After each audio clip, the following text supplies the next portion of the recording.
ఎట్లా అనిపించింది? మామూలుగా లేదు, శివంగి బయటకు వచ్చింది. ఎవరితో అయితే బాడీ షేమింగ్ చేయబడిందో, ఎవరైతే జీరో అన్నారో, ఎవరైతే పైనుంచి కింద దాకా చూసి హేళన చేశారో, నువ్వు ఆడలేవు పరిగెట్టలేవు అన్నవాళ్ళ మీద ఆడి గెలిచి చివరి మెగా చీఫ్ అయింది రోహిణి. నిజంగా అప్రిషియేటివ్ లేడీ టైగర్. నిజంగా చెప్పాలంటే రాత్రి ఒక్క దెబ్బతో అసలు బిగ్ బాస్ కూడా అప్రిషియేట్ చేశాడు శివంగి అనే సాంగ్ వేసి. నిజంగా లిటరల్లీ గూస్ బంప్స్ మాట. అలాంటి మూమెంట్ రోహిణి దగ్గర నేను చూస్తానని భయ్యా ఫస్ట్ నుంచి నేనైతే ఎక్స్పెక్ట్ చేయాల, కానీ ఎక్స్పెక్ట్ చేసేటట్టు చేసింది రోహిణి. నిజంగా very well game, well played. అసలు సూపర్ అంటే సూపర్. ఒక మాటలో పృథ్వీ అందుకే కదా జీరో అన్న వాళ్ళ మీద ఓడిపోయినందుకు ఏడ్చాడు. First time Bigg Boss house లో ఎప్పుడు ఏడవలేదు, అందరిని ఏడిపించాడు కానీ, అందరిని చండాలంగా మాట్లాడాడు కానీ ఫస్ట్ టైం ఏడ్చాడు రోహిణి మీద ఓడిపోయినాను. కాలు ఇరిగిపోయి 7 నెలల రాడ్ ఉన్న కాలుతో బ్యాలెన్స్ చేసింది భయ్యా. ఒక రకంగా చెప్పాలంటే అసలు నిజంగా పట్టుదలతో ఆడింది, చాలా కసితో ఆడింది.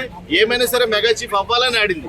అందరూ కూడా లైట్ తీసుకున్నారు. పృథ్వీ విన్నర్ అని మన నిఖిల్ కూడా పక్కన రే ఇలాంటివి ఎన్నో చూసాం, రే గివ్ అప్ ఇవ్వద్దురా, రే గట్టిగా ఆడరా అంటాడు. కానీ ఒక మాటలో చెప్పాలంటే రోహిణికి నిజంగా కసి కనబడింది అక్కడ. చెప్పండి కసిపోనా అక్కడ ఎలా అంటే అది వేరే కసిలే కానీ నువ్వు అనుకునే కసిలు వేరు. అక్కడ రోహిణిని షేమ్ చేశారు Vishnupriya, at the same time Prithvi. ఇద్దరు కూడా షేమ్ చేయడం వల్ల కసి పెరిగింది రోహిణి.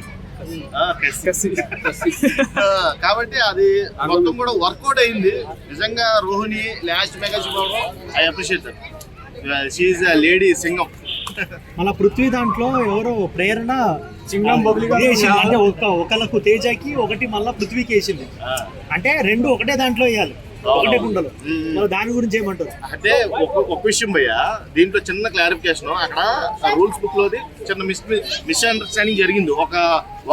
ఒకళ్ళని ఎంచుకొని 2 స్కూప్లు కూడా దాంట్లోనే వేయాలి. కాబట్టి ఇక్కడ చిన్న మిస్అండర్స్టాండింగ్ జరిగింది. వెంటనే సరి చేద్దాం అనేసరికి నబీలో ఫోర్స్ చేస్తున్నాడు బయట ఉండి. ఇక అది ఆల్రెడీ కిరాక్ లేడీ అక్కడ ఉన్నది సంచాలక్గా యష్మి. ఆవిడ ఎవరు చెప్పినా ఎందు కాబట్టి ఆవిడ కొంచెం ఆర్గ్యుమెంట్ చేస్తానే ఉంది, వాడేమో ఫోర్స్ చేస్తానే ఉన్నాడు. అట్టగాలకి అది ఫిల్ అయితే చేసినా కానీ సాటిస్ఫై అవ్వలేదు వాళ్ళు. మళ్ళీ వేయాలన్నట్టుగా రోహిణి దాంట్లో 2 వేసారు. అవతల దాంట్లో మన అభిలాష్ ఎలాగా చేస్తాడు కాబట్టి అందరూ తెలిసిందే. కానీ ఎవరు ఎలా చేసినప్పటికీ కూడా రోహిణికి ముందు పడినా పృథ్వీకి ముందు పడినా మగోడిగా పృథ్వీ బ్యాలెన్స్ చేయాలి. అక్కడ ఆడపిల్ల మీద బ్యాలెన్స్ కనబడలేదు నాకు. అర్థమైందా?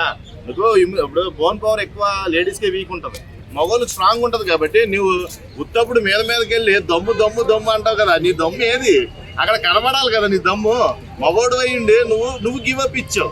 ఆడపిల్ల అయ్యిండి కాలు పట్టేసినా కానీ ఇరిగిపోయిన కాలుతో తొక్కి పెట్టి నిన్ను నాడ తీసింది. నిజంగా చెప్పాలంటే ఒక్క మొక్కలో చెప్పాలంటే పృథ్వీకి సిగ్గొచ్చేలా చేసింది.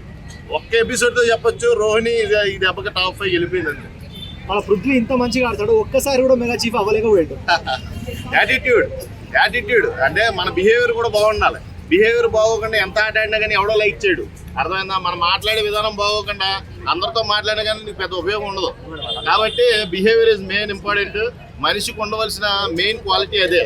బిహేవియర్ ఉంటే ఎవడైనా సరే సపోర్ట్ చేసేవాడు, ఎవరైనా తీసుకెళ్ళేవాడు. ఒక ఆటనే చూశారు కాబట్టి ఇప్పుడు దాకా సపోర్ట్ చేశారు. అదే బిహేవియర్ కూడా బాగుంటే వాటికి మెగా చీఫ్ ఎప్పుడూ ఆఫ్ చేసేవారు. అది వన్ ఆఫ్ ద రీజన్. ఇంకోటి ఏంటంటే నిఖిల్ మెగా చీఫ్ అవడానికి అయితే వచ్చే ప్రమాదాలను ముందుగానే పసిగట్టారు హౌస్ మేట్స్. వీళ్ళు పసిగట్టి మనల్ని సైడ్ చేస్తున్నారు. ప్రతి దాంట్లోనూ చూసుకుంటే వీడు మెగా చీఫ్ అయితే మనందరం డేంజర్లో ఉంటాం.